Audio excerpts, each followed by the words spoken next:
He may even identify himself with it and believe that he is what he appears to be. Welcome to the NCE Study Guide. I created this study guide using ChatGPT and Notebook LM. So think of these modules as AI-powered audio flashcards. Each one of these 20 modules contains 10 mock questions, representing the kind of questions that you might encounter on the National Counseling exam. I created this primarily for myself, and I decided to make these available to anyone else who might benefit from this kind of study aid. But please note, while I have done my best to ensure that these modules align with NCE content, I encourage you to cross-reference them with trusted study guides and resources for the most accurate preparation. These modules are not affiliated with or endorsed by the NBCC or any official licensing board. So, with no further ado, here are your AI study buddies from Notebook LM. Enjoy! Hey everyone, welcome to this deep dive into Module 14. Yeah, Module 14 of your NCE prep.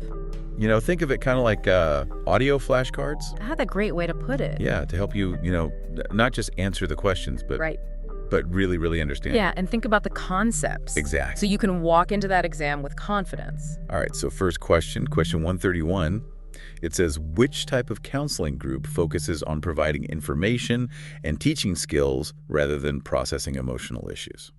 All right, and the choices are A, therapy group, B, support group, Okay. C, psychoeducational group, and D, self-help group. Okay, so when you think about therapy group, what comes to mind? Therapy group, I think about, diving deep into feelings. Yeah. A place where you can process past experiences. Okay. Work through challenges that are happening right now. Yep. And you're doing that all with the help of a therapist. Okay, that makes sense. So how's that different from a support group? A support group is more about shared experiences and people who truly get what you're going through. Yep. They offer encouragement, a listening ear, Yeah. People who've been there. Okay, that makes sense. Yeah. What about psychoeducational groups, option C? Psychoeducational, think about it like empowering people with knowledge and skills. Okay. So maybe like a workshop, for stress management Yeah. or a class on communication techniques. So it's more concrete skills. Exactly. Less about processing emotions, more about giving you the tools to face those challenges. Okay, and then self-help group. Self-help groups are kind of similar to support groups. Okay. Peer-led, Yeah. focused on shared experiences, Yeah. but they typically don't have a professional facilitator. Okay. So you're really relying on each other, the collective wisdom of the group. So to go back to the original question then, which type of counseling group focuses on providing information and teaching skills rather than processing emotional issues? The answer is going to be C, the psychoeducational group. Because remember, it's about equipping you with those skills and knowledge, not delving into those deep emotional issues. Okay, cool. Question number 132.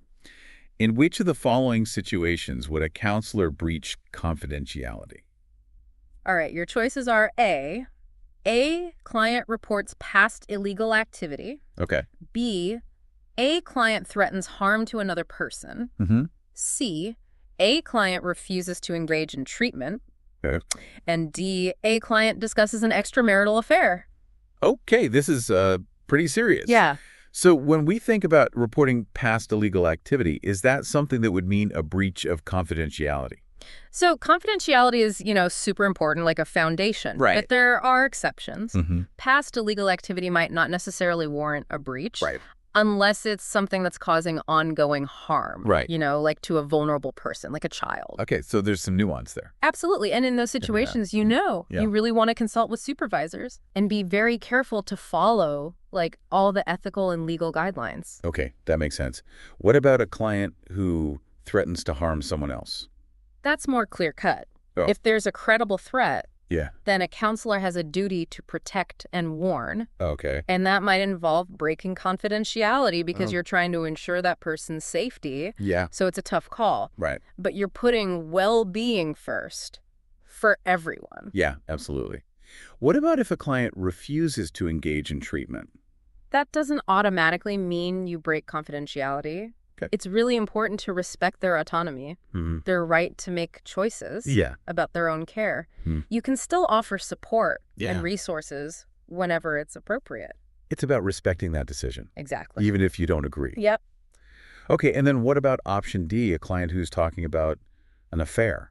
Those kinds of disclosures, personal stuff like infidelity, that falls under confidentiality. Unless there's a risk of harm to them or others, it has to stay private. Okay, so it's about building that trust. Absolutely. So going back to the question then, in which of the following situations would a counselor breach confidentiality? The answer is going to be B, a client threatens harm to another person. Okay. Because in that specific case, the potential for harm overrides that importance of confidentiality. Right, it's about protecting people. Exactly. Okay, cool. On to question 133. This one asks, in social learning theory, what is the term for learning that occurs by observing and imitating others? And your choices are A, modeling, B, conditioning, C, reinforcement, and D, shaping. Okay, let's start with modeling. Okay, what is that? Think about how kids learn. They watch their parents, their caregivers, and they pick up on everything, their language, their little mannerisms, or like learning a dance move. Right. You watch a really good dancer, and then you try to do it yourself. So it's about seeing and then copying. Exactly. Learning through observation and imitation. Okay, interesting. What about conditioning? Conditioning is more about associating something with a specific response. Okay. Like Pavlov's dogs. Right. He conditioned them to salivate at the sound of the bell. Right, by pairing it with food. Yeah. So it's all about repeated pairings. Yeah, stimuli and responses. Okay, cool. What about reinforcement? Reinforcement is about strengthening a behavior. Okay. It can be positive, like a reward for good behavior, or negative, like taking away something unpleasant. Right, so it's like a consequence. Exactly, to encourage that desired action. Okay, cool. And then what about shaping? Shaping is like a step-by-step process. You're reinforcing those behaviors that get closer and closer to the goal. Like training a dog to do a trick. Right. Each little step gets a reward. Yeah. And eventually you get to that final complex behavior. So it's like breaking it down into smaller pieces. Okay, that makes sense. So back to the question then. In social learning theory, what is the term for learning that occurs by observing and imitating others? It's going to be A, modeling. Okay. Because social learning theory is all about how we learn by watching and copying others, especially people we admire or identify with. Okay, that makes sense. Question number 134. This one's about statistics. Don't worry, we'll take it slow. Right. So it asks, which statistical concept indicates the average distance of scores from the mean in a data set? Your choices are A, median, B, standard deviation, C, variance, and D, mode. Okay, median to start. Yeah. Remind me, what's the median? The median's like the middle child, right in the middle when you line up all the scores in order. Right, so it's just the midpoint. Exactly. It's not about distance from the mean. Okay, got it. What about standard deviation? Standard deviation is a bit more complex. Okay. Think of it as a measuring stick for how spread out your data is. Okay. It tells you, on average, how far away each score is from that mean. Okay, so how much it varies. Yeah, high standard deviation, your data's all over the place. Right. Low standard deviation, it's clustered nice and close. Gotcha. What about variance? Variance is related to standard deviation. Okay. It also measures how much those scores vary. Okay. But it's expressed in squared units. Okay. So it can be a little harder to grasp intuitively. Right. So it's kind of like standard deviation's more complicated cousin. Yeah, that's a good way to put it. Okay. What about mode then? Mode's the most popular kid in school. Okay. It's the value that appears most often in your data set. Right, right. So it doesn't tell us about the distance? Nope, just what shows up the most. Okay, cool. So back to the question. Which statistical concept indicates the average distance of scores from the mean in a data set? That's going to be B, standard deviation. Okay. Your go-to measure for understanding how spread out your data is. Got it. Question 135. It says, what is the primary focus of Adlerian therapy? Okay, and the options are A, exploring unconscious conflicts. B, encouraging social interest and overcoming feelings of inferiority. Okay. C, challenging irrational beliefs. And D, changing maladaptive behaviors. So starting with option A, exploring unconscious conflicts, does that sound like Adlerian therapy? Adlerian therapy does look at past experiences, but it's not so much about digging into the unconscious like psychoanalysis. Yeah. It's more about understanding the individual's life story and how they can grow from that. So less about the past, more about the future. Exactly. Okay, what about encouraging social interest and overcoming feelings of inferiority? Now you're talking, Okay. this is the core of Adlerian therapy. Okay. It's about feeling connected, Mhm. contributing to society, Mm-hmm. finding meaning in life, Okay. and yeah, addressing those feelings of inferiority that Right. can hold us back. Mm-hmm. So it's about finding your place. Exactly. Okay, what about challenging irrational beliefs? That's more cognitive behavioral therapy. Okay. CBT. Got it. Adlerians do recognize the importance of thoughts and beliefs, Mm-hmm. but their focus is more on the individual's motivations, Okay. their goals, Yeah. their patterns in life. Okay, so it's about the bigger picture. Yeah. Okay, and then changing maladaptive behaviors. Behavior change can be a result, Mm-hmm. but Adlerian therapy goes deeper. Okay. It's about understanding the why behind those behaviors, Right. the beliefs, the Yeah. values, the goals. Mhm. It's about a lasting change Yeah. that comes from self-understanding and purpose. Okay, so back to the question then. What is the primary focus of Adlerian therapy? B, encouraging social interest and overcoming feelings of inferiority, Okay. because Adler believed those were key to a fulfilling life. Okay, that makes a lot of sense. Mm-hmm. We've covered a lot of grounds already, and we're just getting started. Yeah, we're just warming up. We'll take a quick break and then jump back in. Sounds good. We're back for more NCE practice questions. Ready to jump in. Oh, absolutely. I'm feeling pretty good about this module so far. That's awesome. All right, question 136 takes us to assessment. What is the main purpose of using a mental status exam in counseling? Assessment. Always got to make sure we know how to assess. For sure. Here are your options. A, to establish a diagnosis. Okay? B, to assess the client's current psychological functioning.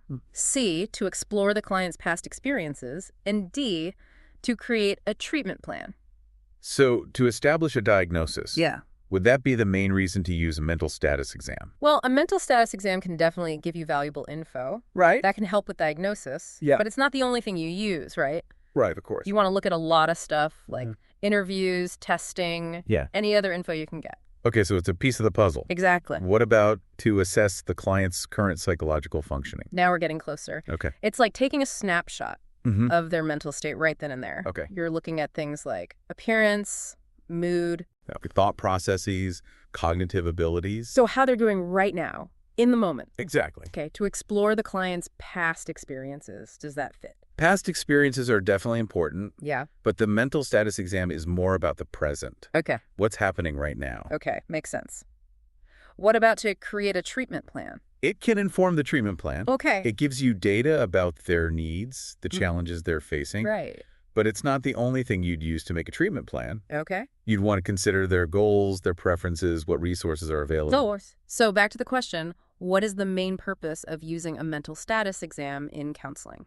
The answer is B, to assess the client's current psychological functioning. Okay, that makes sense. Like a mental health checkup. Exact. Okay, cool.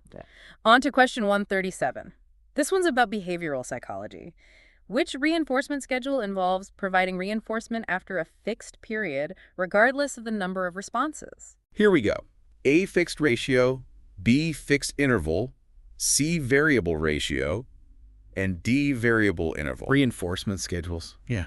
These always trip me up a little. I know, right? So what's a fixed ratio? Fixed ratio is like you get a reward for a certain number of responses. Oh, yeah. Like imagine a factory worker who gets paid for every 10 things they make. Right, more work, more reward. Exactly, direct relationship. Okay, what about fixed interval? Fixed interval is all about time. Okay. Like getting paid every 2 weeks. Right. Doesn't matter how much you did. Okay, consistent paycheck. Yeah, predictable. Okay, cool. What about variable ratio? Variable ratio is like a slot machine. Ooh, okay. You don't know when you'll win, All right. but the more you play, yeah, the higher the chances. it keeps you hooked. Right, that unpredictability. I get it. And variable interval. Variable interval is like checking your email.